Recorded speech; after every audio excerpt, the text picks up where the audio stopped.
మన ప్రభువైన యేసుక్రీస్తు నామములో ఈ ఉదయకాలపు మన్నా అనే కార్యక్రమాన్ని వీక్షిస్తున్న మీ అందరికీ హృదయపూర్వకమైన వందనాలు తెలియజేస్తున్నాను. కృపగల దేవుడి జ్ఞాపకం చేసుకొని గడిచిన దినమంతా ఆయన కృపలో భద్రపరిచి కాపాడి క్షేమాన్ని అనుగ్రహించి మరొక దినాన్ని పరిశుద్ధాత్మదుడు అనుగ్రహించాడు. ఈ దినమంతా కృపాక్షేమం పరిశుద్ధాత్మదుడు అనుగ్రహించును గాక. ఈ ఉదయకాల సమయంలో ఒక వాక్యాన్ని మనం చదువుకుందాం. యోహాను సువార్తమానము 10వ అధ్యాయము 10వ వచనం. దొంగతనమును హత్య నాశనం చేయుటకు వచ్చును గాని దేనికి రాడు.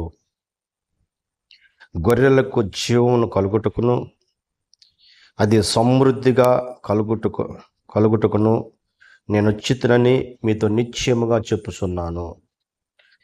దేవునికి స్తోత్రము కలుగును గాక. సర్వోన్నతమైన దేవుడు ఉదయకాల సమయంలో ఒక వాగ్దానం చేస్తున్నాడు. నేను సమృద్ధిని కలుగు చేయుటకు నేను వచ్చున్నాను అంటున్నాడు ఆయన. ప్రియ దేవుడి బిడ్డ, ఉదయకాల సమయంలో సర్వోన్నతమైన దేవుడు మాట్లాడుతున్న మాట ఏంటంటే, దొంగతనమును హత్య నాశనం చేయటానికే వాడు వస్తాడు అని ప్రభు మాట్లాడుతున్నాడు.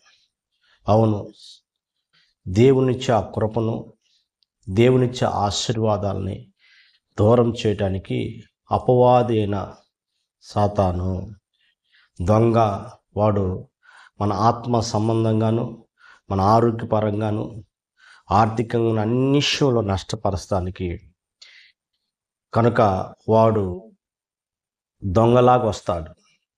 కనుక ప్రియ దేవుడి బిడ్డ, మనం గమనించినప్పుడు ఆదాము అవ్వ అపవాది ఎప్పుడైతే దొంగలాగా వచ్చేసి ఉన్నప్పుడు వారి ఆత్మీయ జీవితాన్ని వారు సమృద్ధిలో నుంచి ఏతేని తోటల నుంచి బయటికి పంపించడం జరిగింది. కారణం ఏంటంటే, దొంగ సర్వనాశనం చేయటానికి వస్తాడు, వాడు హత్య చేయటానికి వస్తాడు. కనుక మనం గమనించాలి, నా ప్రభువైన యేసుక్రీస్తు ఆయన ఎవరంటే, ఆయన సమృద్ధిని కలిగించే దేవుడు. ఆయన సమృద్ధిమైన జీవితాన్ని మనకు కలిగించే దేవుడు ఆయన. కనుక ప్రియ దేవుడి బిడ్డ, సమృద్ధి కలిగించే దేవాది దేవుడి వైపు నువ్వు చూడగలిగితే, ఆయన మీద నువ్వు ఆనుకోగలిగితే, ఆయన సన్నిధిని చేరగలిగితే, ఆ కృపగల దేవుడు నీకు సమృద్ధిని కలిగించే కాకుండా ఆ జీవమును కూడా కలుగు చేస్తానని కృపగల దేవుడు మాట్లాడుతున్నాడు. మనం గమనించినప్పుడు మన ప్రభు ఎలాంటి సమృద్ధిని ఆయన కలుగజేసే దేవుడు అంటే, 5 రొట్టెలను 2 చిన్న చేపలను 5,000 మందికి పంచాడు. ప్రియదేవుడి బిడ్డ, ఇంకా పంచగా మరి 12 గంపలు అక్కడ నిన్నట్టు మనం చూస్తున్నాం. ఉదయకాల సమయంలో నీ జీవితంలో కొంచెం ఉండొచ్చు. ఆ కొంచెములోని సమృద్ధిగా ఇవ్వగల దేవుడు ఆయన. కొంచెములోని ఉన్నతమైన ఆశీర్వాదం నింపగల దేవుడు. ఎప్పుడు అంటే, ఆయన చేతికి మనం అప్పగించబడినప్పుడు, ఆయన చేతికి నువ్వు అప్పగించుకోగలిగితే, ఆయన చేతికి నీ జీవితాన్ని అప్పగించగలిగితే, ఆయన నువ్వు కొంచెం ఉండవచ్చు, ఏమీ లేని స్థితిలో నీ జీవితం ఉండవచ్చు, కానీ ఆయన సమృద్ధిని కలిగి చేయగల దేవుడు ఆయన.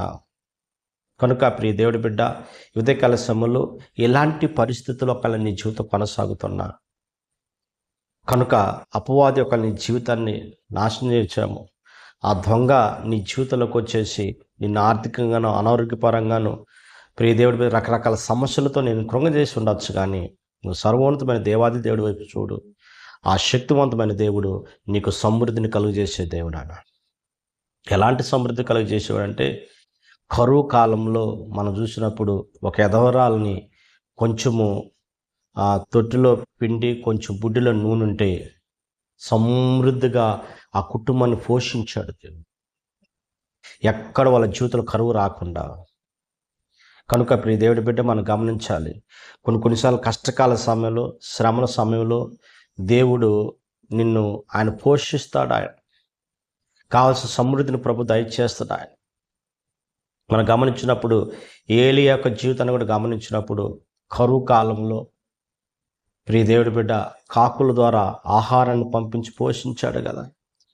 ఉదయకాల సమయంలో వాక్యం పెట్టిన నీ జీవితంలో కూడా నువ్వు ఎలాంటి కరువు రావచ్చు, ఎలాంటి భయంకర పరిస్థితులు రావచ్చు, నీ ఆత్మీయ నీ జీవితాన్ని సర్వోన్నతమైన దేవునికి నువ్వు అప్పగించగలిగితే, ఆయన మీద నువ్వు ఆధారపడగలిగితే, ఆయన నువ్వు ఆనుకోగలిగితే, ఆయన సన్నిధిలో ప్రార్థన చేయగలిగితే, ఆయన సన్నిధికి నువ్వు వెళ్ళగలిగితే, నా దేవుడు ఆయన అంటున్నాడు, నేను సమృద్ధిని కలుగు చేస్తానంటున్నాడు.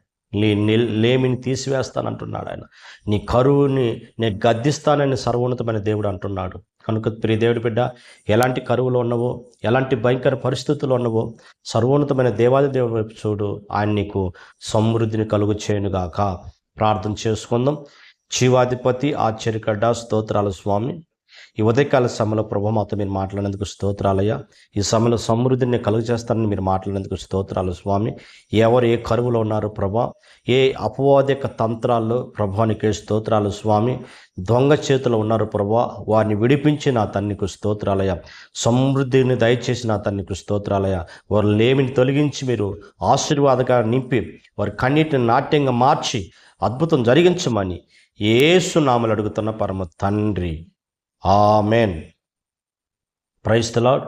ప్రభు మిమ్మల్ని అందరిని దీవించి ఆశీర్వదించును గాక.